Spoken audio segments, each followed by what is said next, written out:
હોળી ધૂળેટી કે પછી ગરમી માટે બહારની મોંઘી ઠંડાઈ લાવવા કરતાં ઘરે જ બનાવી લો આ ઠંડાઈ પ્રીમિક્સ. એને સ્ટોર કરો 4 થી 5 મહિના સુધી. હવે એક પેનમાં લઈ લઈશું બદામ, કાજુ, પિસ્તા, મગજતરીના બી, વરિયાળી, ખસખસ, મરી, ગુલાબની સૂકી પાંદડીઓ અને આ બધી જ વસ્તુને ગેસ ઉપર મૂકીને આપણે શેકવાનું છે. ફ્લેમને લો રાખીશું અને 4 થી 5 મિનિટ શેકી લઈશું. હવે એને એક પ્લેટમાં કાઢીને એકદમ જ ઠંડુ કરી લઈએ. પછી મિક્સર જારમાં ટ્રાન્સફર કરી લઈશું અને સાથે જ તેમાં થોડી ખાંડ ઉમેરીશું, ઇલાયચી પાવડર અને કેસર અને બધી વસ્તુને આપણે મિક્સરમાં પીસી લઈશું.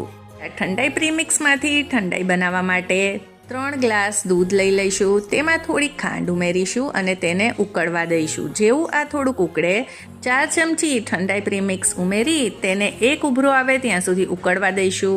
પછી તેને ગેસથી ઉતારી એકદમ જ સરસ ઠંડુ કરી લઈશું અને ચિલ્ડ સર્વ કરીશું. તો પરફેક્ટ માપ અને ટિપ્સ સાથેની ડિટેલ રેસિપી મારી ચેનલ પર છે, જરૂરથી જોજો. જય શ્રી કૃષ્ણ.